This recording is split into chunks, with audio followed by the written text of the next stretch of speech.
Hello and thanks for joining us for our mid-morning edition of Arirang News. I'm Mark Broom. Let's start by taking a look at the day's headlines. The skies have darkened. South Korea is smothered in a thick layer of yellow and fine dust. It's the first yellow dust advisory of the season so far. We get the latest on the air pollution. South Korea proposes holding talks with North Korea about a new way forward for South Korean tours to the North Mount Kumgang resort. Seoul says it's an important symbol of inter-Korean cooperation. Plus, Britain on track for weeks more Brexit chaos after Prime Minister Boris Johnson is denied a snap election. Johnson also grudgingly writes to Brussels to confirm the third delay to Brexit to January 31st, 2020.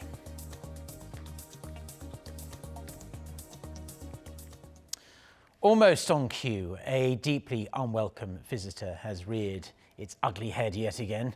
The first yellow dust of the season has arrived here in South Korea. Yellow dust from overseas blew in overnight on the back of westerly winds, raising levels of air pollution in western regions to 3 to 5 times higher than usual. The season's first fine dust advisory has also been issued in Seoul, Incheon, Chungcheongnam-do Province and Jeollabuk-do Province. Fine dust is expected to affect southern parts of the country in the next couple of hours as well. It's best to avoid outdoor activities at a time like this, and it's advisable as well to wear a suitable face mask when heading out, particularly if you plan to be outside for a while. We'll have more on the air pollution during our weather report at the end of this newscast. South Korean companies' business outlook rose for the second straight month in October, according to the Bank of Korea. The business survey index for all industries came to 73 for October, at 1 point on month. The reading remains below 100, far below 100, in fact, meaning there are many more pessimists than optimists about the local economy.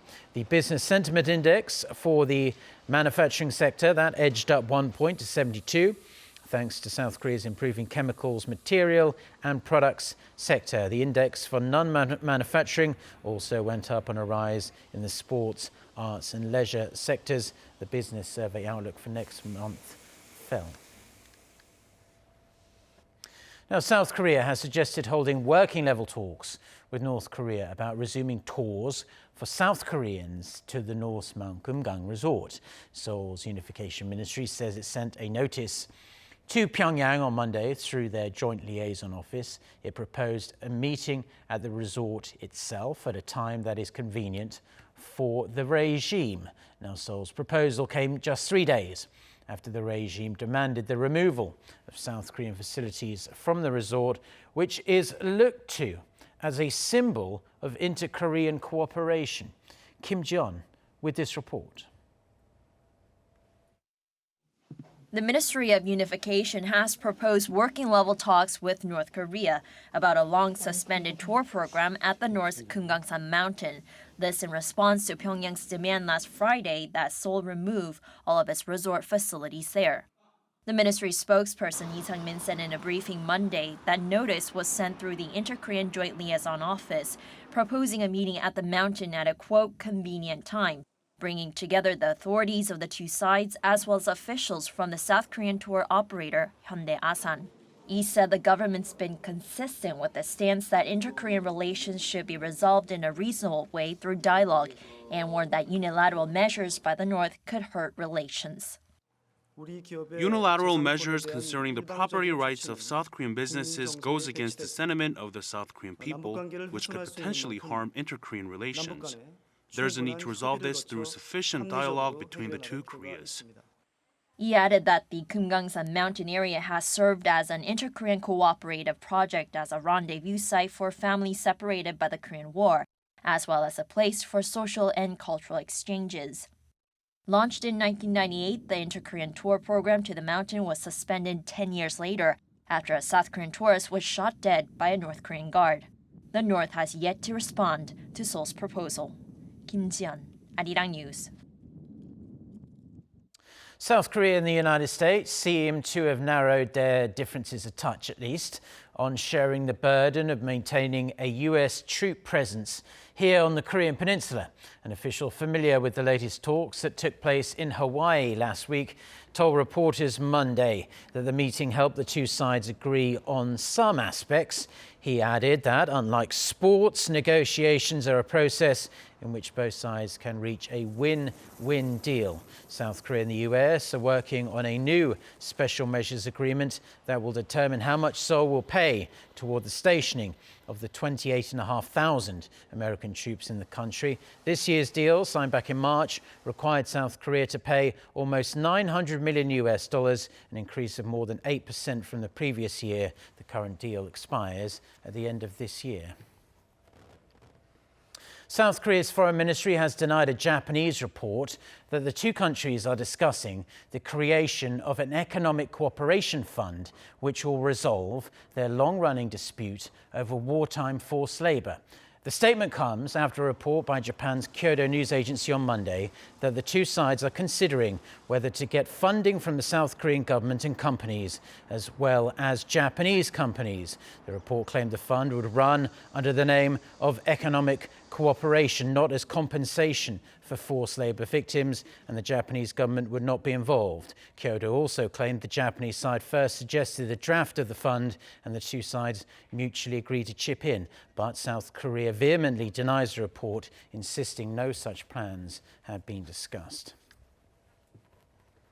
Now, more radioactively contaminated waste appears to have been spilled in Japan as a result of Typhoon Hagibis, which swept across that country earlier this month. Over 24 bags containing the waste appear to have opened up, with dozens more just swept away, unaccounted for. Despite this, the Japanese government doesn't seem particularly concerned by this matter. Kim Hyo-sun with the details. The historic rainfall from Typhoon Hagibis reportedly swept away numerous bags that contained contaminated waste from the 2011 Fukushima nuclear disaster. Japan's Kyodo news agency reported Monday that 66 bags were washed away from the containment site. Tokyo's Environment Ministry confirmed the loss from 4 sites in Fukushima Prefecture, including Nihonmatsu and Tamura. Although it explained that some bags have been recovered, nearly 24 appear to have opened up, spilling waste matter into the river.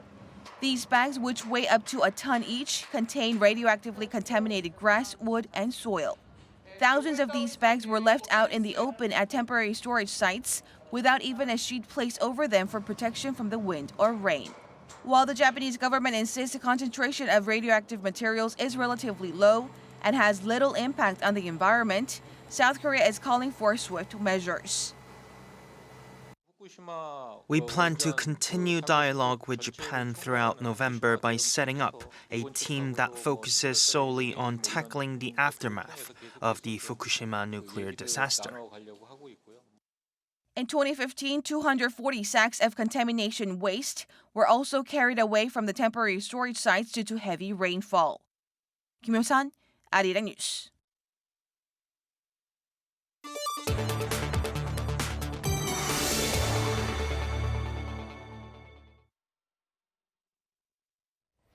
Now we're going to start our look at the world news with the unending drama that is Brexit. In the latest twist in the tale, the European Union has granted the United Kingdom yet another Brexit delay. It's a delay British Prime Minister Boris Johnson had vowed never to request, but at the end of the day he was left with no choice in the matter. The initial deadline was this Thursday, in fact, October 31st, Halloween. So following Monday's developments, it's now January 31st next year. For more on this and other news from around the world, then let's turn to our Kim Da-mi. So Da-mi, tell us more about how this new extension came about and how is Prime Minister Johnson taking it? Well, just days before the UK was formally due to leave the EU, European Council President Donald Tusk said the 27 countries agreed to accept London's request for a Brexit extension until the end of January 2020. Tusk tweeted on Monday that the bloc would allow for a so-called flex tension meaning the UK could leave before the deadline if a deal was approved by British Parliament. Tusk added the decision will be formalized through a written procedure, indicating there will be no face-to-face meeting of EU leaders. If no EU country rejects within 24 hours, that's by Tuesday afternoon local time, the delay will be formally adopted. This comes as the British Prime Minister Boris Johnson was required by law to request an extension after members of Parliament failed to agree on a divorce deal. In a letter to Tusk, Johnson reluctantly accepted the delay, calling it an unwanted prolongation and noting he had no choice under British law. And lawmakers on Monday threw out Johnson's attempt for a general election on December 12 for a third time. Johnson is expected to make a fourth attempt using a different rule on Tuesday. Could the trade war that's shaken the global economy to its core for close to 2 years been on the brink of resolution? It's probably too early to say, but U.S. President Donald Trump says he expects to sign a significant part of his administration's trade deal with China ahead of schedule without being drawn on the specific timing. According to Reuters, Trump told reporters Monday that this is the agreement's so-called Phase 1, stressing it's a very big and significant portion. Washington and Beijing held working-level trade talks in Washington earlier this month, following which President Trump said a practical agreement had been reached. The leaders of the world's two largest economies are working to sign a trade deal on the sidelines of the APEC summit to be held in Chile next month. After ISIS leader Abu Bakr al-Baghdadi blew himself up during a U.S. raid, his remains were disposed of at sea. Pentagon officials said Monday that Baghdadi was buried within 24 hours of his death, according with Islamic tradition and religious rites. But no details, including the location, have been disclosed.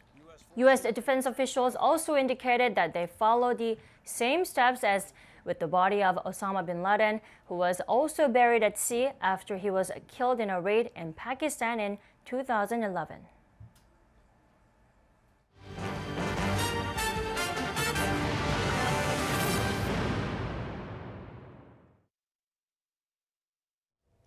Now, Seoul's subway line number 2, that's the green one that does the circle around the capital and is arguably the busiest in the capital, is going to halt its service for around 10 minutes from 3:10 p.m. today due to a disaster management exercise. Seoul Metro explains that this particular drill will be participated in by around 500 people from the military, police and fire services.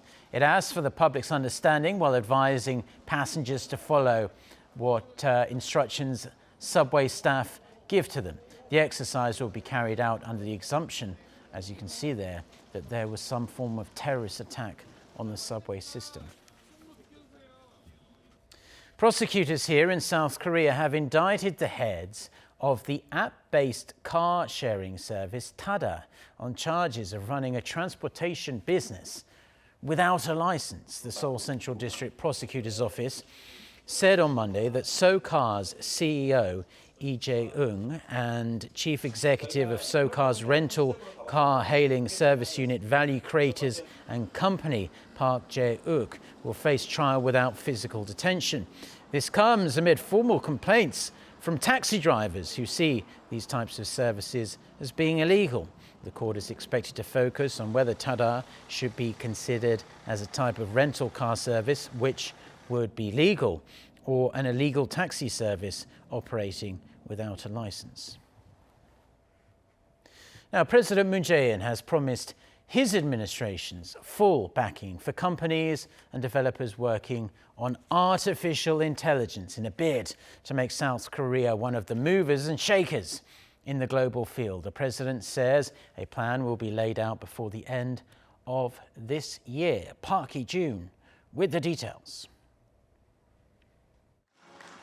President Moon Jae-in says the South Korean government will unveil a national strategy by the end of the year to help the country develop its artificial intelligence industry. 정부는 올해 안으로 완전히 새로운 인공지능에 대한 기본 구상을 바탕으로 인공지능 국가 전략을 제시할 것입니다. This was during his keynote speech on Monday at the debut 2019 in Seoul. 1,200 business people, developers, and students attended the largest annual developers conference in Korea. To respond to the growing influence of the technology, the government has allocated $1.5 billion to data, 5G networks, and AI in the 2020 budget, a 50% increase on 2019. The president promised to help companies make bold investments and rapid profits through the soon-to-be-announced strategy so that Korea can become a leader in the field. 이게 지금은 이제 그 리모트 컨트롤러가 되는 거잖아요.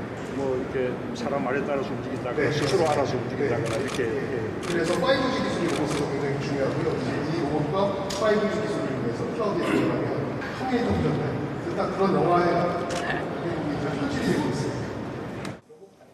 But President Moon says it will not stop there. He highlighted that AI will be applied to various social issues, ranging from health and welfare in an aging society to the safety of women living alone and preventing crime. Artificial intelligence has been an actively discussed topic at the Blue House during President Moon's meetings with his top aides. It was also discussed during his sit-down in July with SoftBank CEO Masayoshi Son, also known as Son Jung-hee, who repeatedly stressed the importance of AI. The president's remarks at the conference made clear his determination to foster the AI industry to back the growth in non-memory semiconductors, biotech, and future cars, which he sees as Korea's 3 new growth engines. Park Hee-jun, Arirang News. Now, with BTS closing out their series of concerts in Seoul tonight, the K-pop sensation's 6-month World Stadium tour is about to come to a triumphant end, and the boys can hopefully get some well-deserved rest. The group's tour has raked in more than $170 million in revenue, quite an astonishing amount of money. But you might be surprised to hear that its economic effect on the South Korean economy as a whole is actually much, much more than that. Lee Seung-jae with the details. Excited fans line up in front of the concert venue. BTS Army from all 4 corners of the world sing along in Korean as they steadily filter into the stadium to see their favorite idols in the flesh. I like them because BTS is charismatic and charming, and their performance is amazing. It makes life so cool that we see them live more tomorrow and after that. I truly couldn't be happier right now. During their 6-month world tour, which ends on Tuesday, BTS performed in 7 countries, including the US, Brazil, the UK, and France, dazzling over 1 million fans along the way. The tour generated over $170 million for the band and their agency through ticket sales and concert-related merchandise sales. The group's economic effect for South Korea in general has also been calculated at an eye-watering $4.65 billion. BTS' effect on production inducement is about 26 times the annual average sales of mid-sized Korean companies, and the value-adding effect is about 9 times that. On top of that, 800,000 overseas fans visit South Korea each year to watch concerts or go to fan meetings, giving a welcome boost to the tourism industry. 방탄소년단 덕분에 한국어를 공부하는 친구들이 진짜 많아요. Watchers say if you add the increased interest in the Korean language and other cultural influences that cannot be put into monetary value, BTS's effect on their home country is even more pronounced. Lee Seung-jae, Arirang News.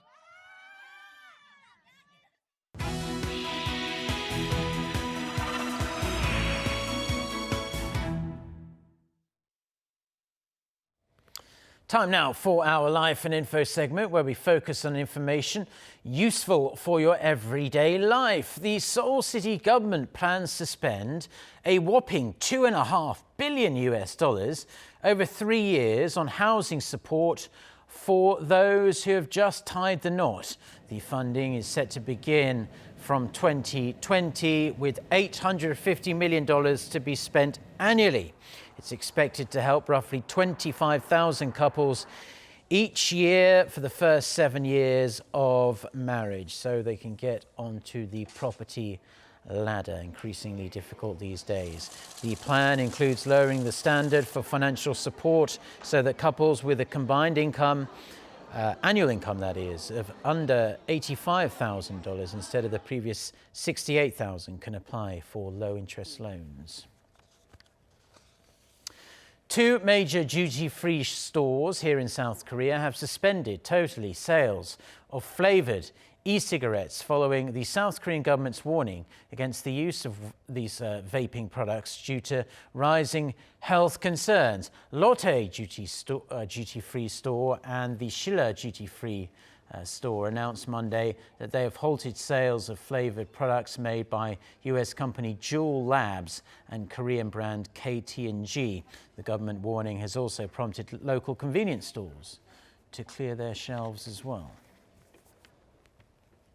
Now, if you've noticed more of your hair than usual falling out in autumn, there's not a massive need to worry that much because doctors say it's actually quite normal.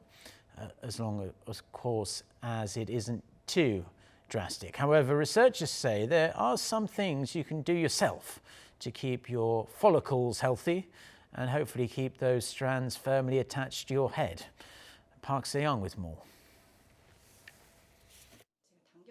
This man in his 30s has been suffering from hair loss, and his symptoms have gotten worse as the season has changed.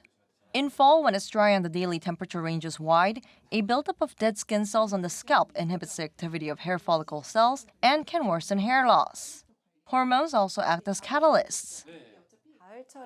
Due to reduced sunshine in the fall compared to summer, the secretion of testosterone increases. When enzymes turn this into dihydrotestosterone, it can inhibit hair growth. Hair loss in the fall is sometimes a result of insufficient scalp care in the summer. Those with scalp damage from sun exposure or who have suffered from scalp conditions like folliculitis are likely to experience more hair loss in autumn, but seeing a dermatologist or using medicated shampoo can help. Experts say cortisol, a hormone that increases in response to stress, accelerates hair loss, so reducing stress and getting enough sleep can also help reduce hair loss. Park Se-young, Arirang News.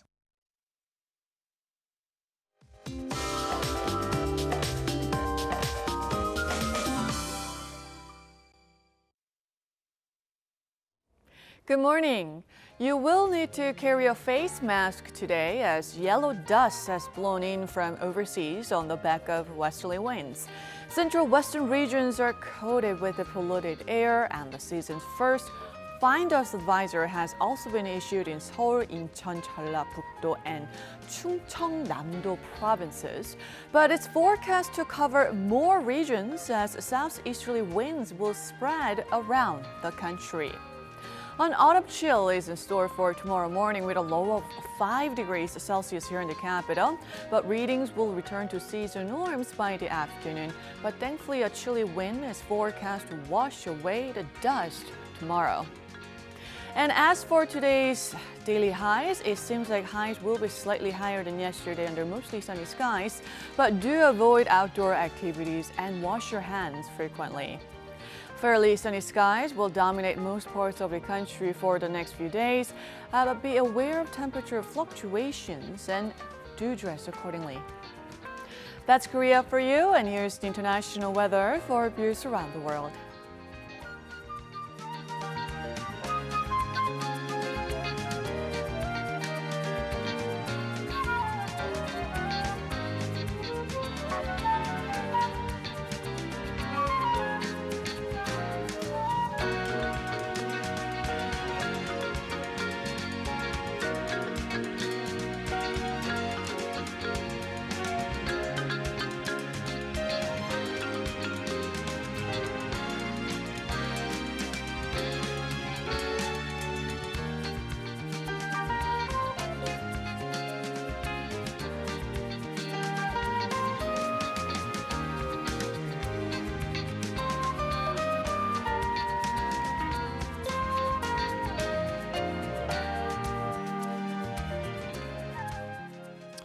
Well, that's all the news and weather we have for now on this Tuesday morning here in Seoul. Stay tuned to Arirang TV. And a reminder, we'll have our next newscast at noon Korea time.